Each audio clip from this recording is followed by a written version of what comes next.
Halo, hari ini kita akan belajar tentang Hisprung.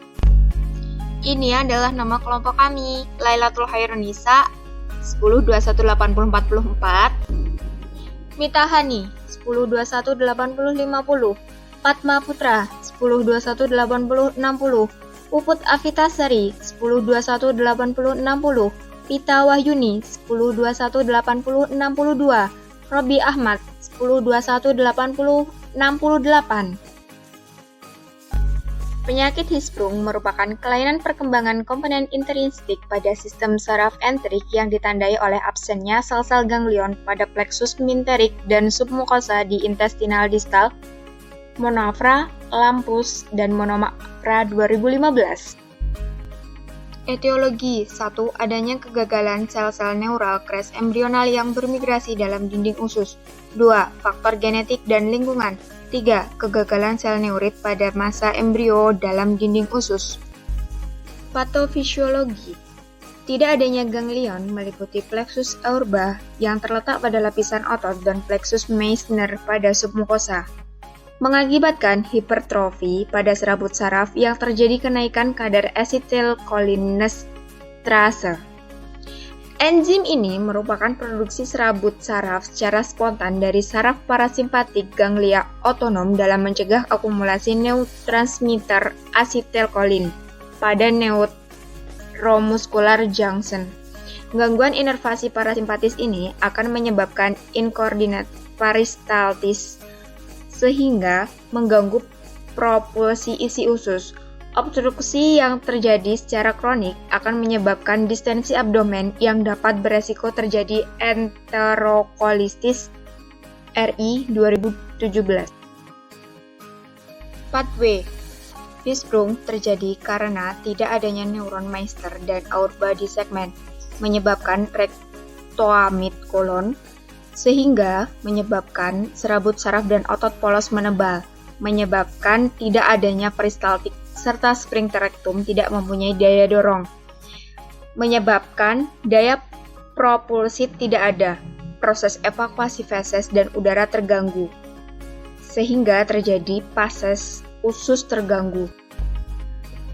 Pases usus terganggu menyebabkan dua kejadian. Yang pertama, obstruksi dan dilaktasi bagian proksimal, menyebabkan refleks inhibisi rektor sphincter terganggu, sehingga terjadi sphincter ani internal tidak berelaksasi, menyebabkan feses lama dalam kolon rektum, sehingga terjadi konstipasi, menyebabkan magnet konstipasi. Yang kedua, tidak adanya evakuasi usus spontan, sehingga terjadi sphincter rektum tidak mengalami relaksasi, menyebabkan mencegah keluarnya feses dari usus besar, sehingga terjadi akumulasi yang berlebihan pada usus, menyebabkan obstruksi mekanis usus, sehingga magnet evaluasi fekal. Gejala. Berdasarkan usia penderita, gejala penyakit Hisprung dapat dibedakan menjadi dua, yaitu A. Periode neonatus, pengeluaran mekonium yang terlambat, muntah bilius, hijau, dan distensi abdomen. Muntah bilius dan distensi abdomen biasanya dapat berkurang apabila mekonium dapat dikeluarkan segera.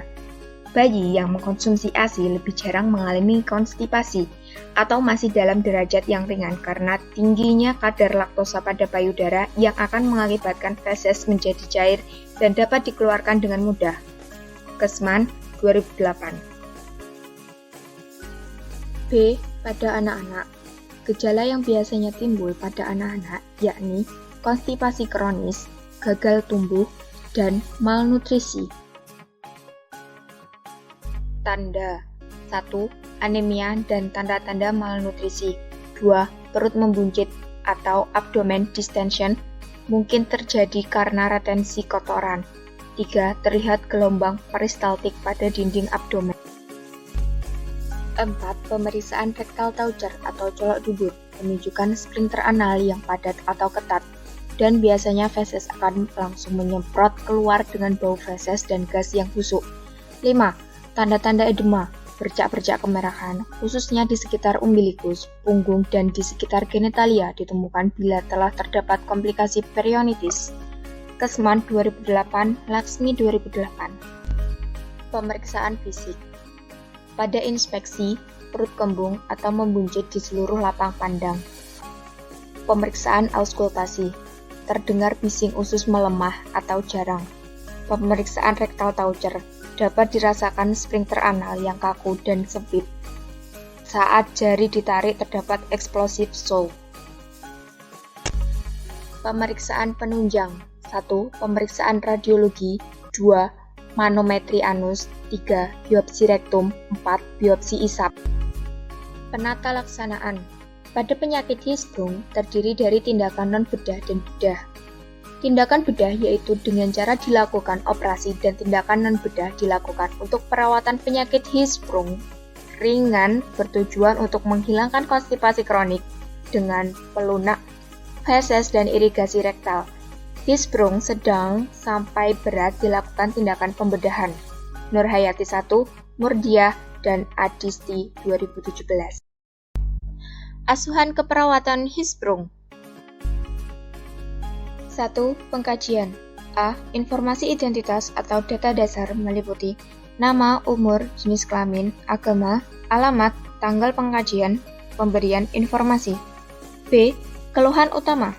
Masalah yang dirasakan klien yang sangat mengganggu pada saat dilakukan pengkajian. Pada klien Hirschsprung misalnya, sulit BAB, distensi abdomen, kembung, muntah. C. Riwayat kesehatan sekarang. Yang diperhatikan keluhan mekonium keluar setelah 24 jam setelah lahir, distensi abdomen dan muntah hijau atau fekal. Tanyakan sudah berapa lama gejala dirasakan pasien dan tanyakan bagaimana upaya klien mengatasi masalah tersebut. D. Riwayat kesehatan masa lalu. Apakah sebelumnya klien pernah melakukan operasi, riwayat kehamilan, persalinan dan kelahiran, riwayat alergi, imunisasi. E. Riwayat nutrisi meliputi masukan diet anak dan pola makan anak. F. Riwayat psikologis. Bagaimana perasaan klien terhadap kelainan yang diderita? Apakah ada perasaan rendah diri atau bagaimana cara klien mengekspresikannya? G. Riwayat kesehatan keluarga. Tanyakan pada orang tua apakah ada anggota keluarga yang lain yang menderita Hirschsprung. H. Riwayat sosial. Apakah ada pendekatan secara verbal atau tidak adekuatnya dalam mempertahankan hubungan dengan orang lain? I. Riwayat tumbuh kembang. Tanyakan sejak kapan berapa lama klien merasakan sudah BAB. J. Riwayat kebiasaan sehari-hari, meliputi kebutuhan nutrisi, istirahat, dan aktivitas. Pemeriksaan fisik. A. Sistem integumen. Kebersihan kulit mulai dari kepala maupun tubuh. Pada palpasi dapat dilihat kapilari viril, warna kulit, edema kulit. B. Sistem respirasi. Kaji apakah ada kesulitan bernafas, frekuensi pernafasan. C. Sistem kardiovaskular. Kaji adanya kelainan bunyi jantung, murmur, golap, irama denyut nadi apikal, frekuensi denyut nadi atau apikal. D. Sistem penglihatan. Kaji adanya konjungtivis, rinitis pada mata. E. Sistem gastrointestinal. Kaji pada bagian abdomen, palpasi adanya nyeri, auskultasi bising usus, adanya kembung pada abdomen, adanya distensi abdomen, muntah, frekuensi dan karakteristik muntah, adanya kram, tenderness. Diagnosa keperawatan. Konstipasi berhubungan dengan spatis usus dan tidak adanya daya dorong keluar. Intervensi keperawatan 1. A. Manajemen eliminasi fekal. Tindakan. Observasi. 1. Identifikasi masalah usus dan penggunaan obat pencahar. 2. Identifikasi pengobatan yang berefek pada kondisi gastrointestinal. 3. Monitor buang air besar, misalnya warna, frekuensi, konsistensi, volume. 4. Monitor tanda dan gejala diare, konstipasi, atau infeksi. Terapeutik. 1. Berikan air hangat setelah makan. 2. Jadwalkan waktu defekasi bersama pasien. 3. Sediakan makanan serat tinggi. Edukasi. 1. Jelaskan jenis makanan yang membantu meningkatkan keteraturan peristaltik usus. 2. Anjurkan mencatat warna, frekuensi, konsistensi, volume, feses. 3. Anjurkan meningkatkan aktivitas fisik sesuai toleransi. 4. Anjurkan mengurangi asupan makanan yang meningkatkan pembentukan gas. 5. Anjurkan mengkonsumsi makanan yang mengandung tinggi serat. 6. Anjurkan meningkatkan asupan cairan jika tidak ada kontradiksi kolaborasi. Kolaborasi pemberian obat suppositoria anal jika perlu. Intervensi 2. B. Manajemen konstipasi. Tindakan observasi. 1. Periksa tanda dan gejala konstipasi. 2. Periksa pergerakan usus, karakteristik feses, konsistensi, bentuk, volume, dan warna.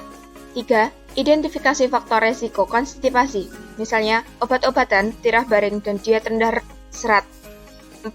Monitor tanda dan gejala ruptur usus dan atau peritonitis. Terapeutik. 1. Anjurkan diet tinggi dan serat. 2. Lakukan massage abdomen jika perlu. 3. Lakukan evakuasi feses secara manual jika perlu. 4. Berikan enema atau irigasi jika perlu. Edukasi. 1.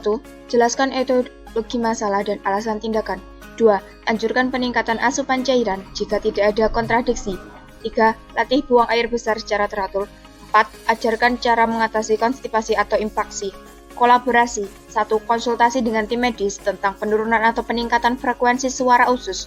2. Kolaborasi penggunaan pencahar jika perlu. Oke, terima kasih teman-teman. Sampai bertemu kembali. Dadah.